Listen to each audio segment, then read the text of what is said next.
3월 11일 화요일 기도를 돕는 그 사랑 매일 묵상 오늘은 시편 104편 7절에서 9절입니다. 104편의 9절에 보면 주께서 물의 경계를 정하여 넘치지 못하게 하시며 다시 돌아와 땅을 덮지 못하게 하셨나이다 라는 구절이 있습니다. 이 구절은 좀 유명한 구절인데 하나님이 이제 바다가 이제 그 땅을 막 점령하지 못해서 뭐 우리가 해일이 일어나는 경우도 있고 뭐 쓰나미가 있기도 하지만 그건 특별한 경우죠. 우리가 바닷가에 놀러 갔을 때 그 바다가 우리를 확 덮친다 이런 생각을 하지 않는 이유가 주께서 물의 경계를 정하여 넘치지 못하게 하시는 하나님의 섭리가 지금도 보존의 섭리가 지금도 있다는 것을 알려주는 그러한 구절입니다. 물의 경계를 정하여라는 제목으로 말씀을 좀 나눌 텐데 한계와 경계를 하나님이 정하셨다 이렇게 얘기하죠. 시편 104편 5절에는 땅의 기초를 놓으사 영원히 흔들리지 아니하게 하셨나이다. 하나님 땅을 만드셨다는 거죠. 옷으로 덮음 같이 주께서 땅을 깊은 바다로 덮으심에 물이 산들 위로 솟아 올랐으나 주께서 꾸짖으시니 물은 도망하며 주의 우레소리로 말미암아 빨리 가며 주께서 그들을 위하여 정하여 주신 곳으로 흘러갔고 산은 오르고 골짜기는 내려갔나이다. 지금 여기서 얘기하는 게 어떤 그림입니까? 하나님의 창조의 사건을 지금 시적으로 표현하고 있는 거죠. 창세기 보면 셋째 날에 하나님이 이르시되 천하의 물이 한 곳으로 모이고 묻이 드러나라. 그래서 지금 이 물밖에 없었지만 그 물이 한 곳으로 모이고 묻이 드러났습니다. 묻이 드러나면서 땅이 되는 거죠. 하나님이 묻을 땅이라 부르시고 모인 물을 바다라 부르시니 하나님이 보시기에 좋았더라. 그러니까 빛과 어둠을 창조하시고 그 다음에 하늘과 바다를 창조하시고 물을 공창에서 물이 있고 그 물을 한 곳으로 보내서 바다 그리고 그 드러난 곳을 땅이다. 그렇게 하나님이 정하신 거죠. 그게 셋째 날 일어나는 이 사건을 지금 시적으로 표현하고 있는 겁니다. 그래서 이렇게 정하시고 인제 9 절에 주께서 물의 경계를 정하여 넘치지 못하게 하시며 다시 돌아와 땅을 덮지 못하게 하셨나이다. 바다와 땅을 나누고 이게 또 막 덮치고 바다가 다 땅이 되고 땅이 다 바다가 되고 그렇게 혼란스럽게 하지 않으시고 하나님이 그 경계를 정하여서 지금도 보존하고 계시는 분이시다 알려주고 있습니다. 그 요하네스 케플러라는 사람이 있는데 갈릴리오보다 먼저 인제 그 천동설을 인제 주장했던 사람이기도 하고 이 사람이 이제 그 천문학의 아버지 같은 그런 별명이 붙을 정도로 아주 유명한 과학자입니다. 그러니까 이 사람이 이 과학자인데 케플러도 그렇고 또 이 파스칼 이제 팡세를 썼던 이 파스칼도 이 과학자입니다. 그래서 뭐 파스칼이 뭐 계산기 만들었다 뭐 이런 얘기들도 있죠. 근데 이 요하네스 케플러 그다음에 파스칼 이런 이제 과학 혁명을 이끌었던 이런 부류의 사람들이 이 켈빈주의, 이 켈빈에게 영향을 받았던 사람들이거든요. 그러니까 왜 이 켈빈주의, 왜 기독교가 이 과학에 영향을 그렇게 많이 끼쳤냐 하면 우리가 뭐 갈릴리오 사건 같은 것으로 인제 교회가 과학과 굉장히 인제 비판적이라고 생각하는데 원래 그렇지가 않죠. 모든 과학의 발전은 이 종교개혁 이후에 많이 생겼습니다. 왜 그러냐 하면 이 켈빈주의가 가지는 그런 하나의 기초가 일반 은총이죠. 하나님은 자연이라는 일반 은총을 통해서 우리에게 말씀하시고 또 성경이라는 특별 은총을 통해서 하나님 우리에게 말씀하신다. 그래서 이 특별 은총을 가지고 일반 은총을 해석할 때 그때 우리가 인제 비로소 더 건강하게 이제 세상과 하나님과 자연에 대해서 우리가 사람에 대해서 이해할 수 있단 말이에요. 그래서 하나님은 자연이라는 일반 은총을 통해서 우리에게 말씀하시는데 그 일반 은총이라는 것은 자연의 항상성이라 그러죠.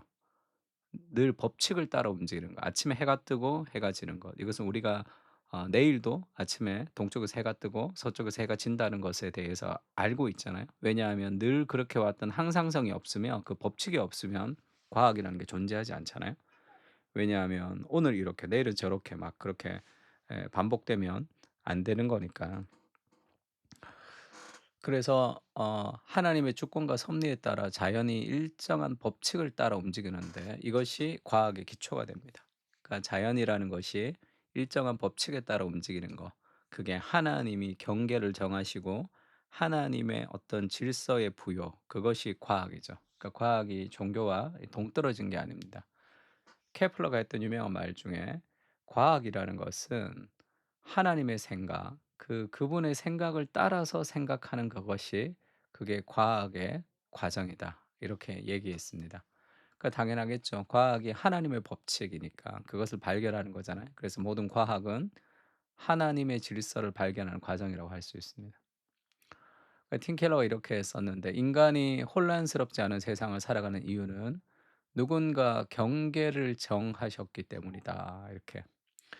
하나님은 물리학, 수학, 화학, 생물학의 원리들과 그 밖의 다양한 영역의 원칙들로 세상을 채우셨습니다. 그 덕분에 비행기, 의학을 비롯한 수많은 학문들이 하나님이 세우는 법칙과 한계 안에서 연결되어 발전하고 오늘 같은 문명을 누리고 있는 거죠. 하나님이 세우신 법칙과 한계의 연결이 과학의 발전을 이룹니다. 그래서 우리가 문명을 이루는 거죠. 그러니까 과학적 발전은 모두 일반 은총의 산물이라고 할 수 있습니다. 하나님이 정해 놓으신 그것을 발견해 가는 거죠. 모든 삶의 원리, 물리학, 수학, 화학, 생물학, 모든 삶의 원리는 하나님의 손길을 알아가는 삶의 과정이죠. 그래서 우리가 좀 지향해야 되는 게 뭐냐면, 거부해야 되는 게 문과, 이과 이렇게 나누어서 과학을 잘 몰라도 되듯이 우리는 뭐 문학과 인문학을 중시하고, 그 문과는 과학을 모르고 그냥 그렇게 직업을 가지면 된다는 식의 사고를 우리가 배격해야 돼요. 그렇지가 않습니다. 하나님이 창조하신 세상, 문과, 이과 누가 나눈 거예요? 다 세상이 나눈 거라고. 그렇지가 않고 하나님 만드신 모든 것에 대해서 우리가 알아가고 누리고 해야 될 필요성이 있는 거죠. 그때 하나님에 대한 이해가 더 깊어집니다. 그러니까 우리가 성경을 통해서 하나님을 알아가고 일반 학문을 통해서 하나님의 세계를 알아가는 것이, 이것이 왔다 갔다 하면서 하나님에 대한 이해가 더 커지는 거예요. 그러니까 과학을 알면 알수록 하나님에 대한 더 무한하신 놀라우신 하나님의 영광을 더 크게 알아가는 겁니다. 그리고 문학을 이해하면 이해할수록 하나님 만드신 세상과 사람에 대한 이해가 더 깊어지고, 그러니까 성경과 일반의 학문들이 왔다 갔다 하면서 하나님 만드신 그런 면적이 더 넓어지는 거예요. 하나님의 아름다움을 누릴 수 있는. 그러니까 끊임없이 그것을 확장하고 넓혀야 됩니다. 그렇지 않으면 아주 좁아 터진 그런 외골수적인 그런 바리새적 비판적인 신앙인이 될 확률이 많습니다.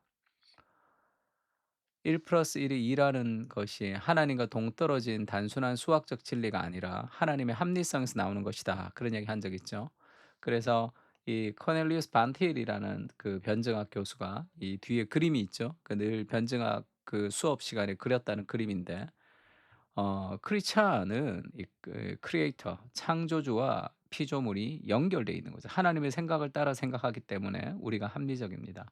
그러나 넌 크리스찬은 자기의 이성을 중심으로 생각하기 때문에 그 모순이 있을 수밖에 없다. 이제 그런 얘기를 하죠. 그 우리가 1 더하기 1이 2 라는 것을 수학적 진리라고 생각하는 수학 교사와 1 더하기 2 라는 것이 하나님의 합리성을 가지고 나왔다고 생각하는 그런 수학 교사가 있으면 "완전히 삶이 달라진다." 이렇게 얘기했죠. 1 더하기 1이 2 라는 것이 수학적 진리라고 생각하는 사람은 그냥 단순한 수학적 진리라 수학을 못 해도 괜찮지만, 1 더하기 1이 2 라는 하나님의 합리성을 가지고 나왔다는 것을 아는 사람들은 어 수포자로 만들지 않겠죠, 사람들을. 그 하나님의 합리성을 배워갈 수 있도록 그렇게 인제 노력하고 그렇게 알려주는 것으로 그렇게 인제 수학을 하겠죠. 그래서 하나님과 연결되는 생각을 가지고 생각할 때 우리가 더 건전한 사고를 가지고 생각할 수 있습니다. 모든 과학적 사실을 하나님과 연결해야 되는 거죠. 하나님 무질서의 하나님이 아니시다, 이런 표현도 있고 모든 것을 질서 있게 하라. 그러니까 하나님의 법칙이 자연계에도 그리고 인간의 삶에도 있는 거예요. 하나님의 법칙 안에, 하나님의 한계 안에, 하나님의 질서 안에 세상이 이렇게 통치되고 있습니다. 그 진리를 너희가 알게 될 것인데 그 진리가 너희를 자유롭게 할 것이다. 이렇게 얘기하죠. 그러니까 하나님의 세우신 경계 안에서 우리가 진정한 자유를 누릴 수 있는 거죠. 그 과학적 발전도 그 한계를 벗어나지 않으면서 누리듯이 이 땅의 삶도 하나님의 법칙, 하나님의 세상, 하나님의 질서가 지금도 인간사 안에도 흐르고 있는 거예요. 그것을 맞춰가는 것이 진정한 아름다움을 발견하는 것이다 생각할 수 있습니다. 오늘도 하나님의 일반은 총의 섭리와 법칙 아래 우리가 숨을 쉬고 살고 있습니다. 공부하는 모든 학문은 하나님의 손길을 기초하고 있습니다. 삶의 모든 곳에서 하나님의 찬란한 영광을 보게 하시고 사랑하는 이의 흔적을 발견하듯이 오늘을 살아가게 하여 주시고 배움의 기쁨을 알아가는 즐거움을 누리게 하여 주시고 하나님과 연결되는 삶을 살며 기뻐하게 하옵소서. 사랑하는 사람의 뭐 손수건 같은 거, 그다음에 그 사람이 썼던 어떤 물건 같은 것들을 가지고 있을 때도 그 사람의 무엇을 느낄 수 있습니다. 그러니까 그렇게 우리가 공부하는 거죠. 세상에 있는 모든 학문을 하나님의 흔적을 발견하듯이 그렇게 발견하는 거죠. 그 설레임이 이 모든 이 학문과 배움의 그 어떤 기초가 될 수 있습니다. 그래서 크리스찬들은 일단 지성적이 될 수밖에 없는 거죠. 왜냐하면 하나님을 알아가고 싶어 하기 때문에 그렇습니다. 사랑 가운데 모든 질서를 배워가는 그런 우리가 됐으면 좋겠습니다. 다 같이 시편을 가지고 함께 기도하겠습니다.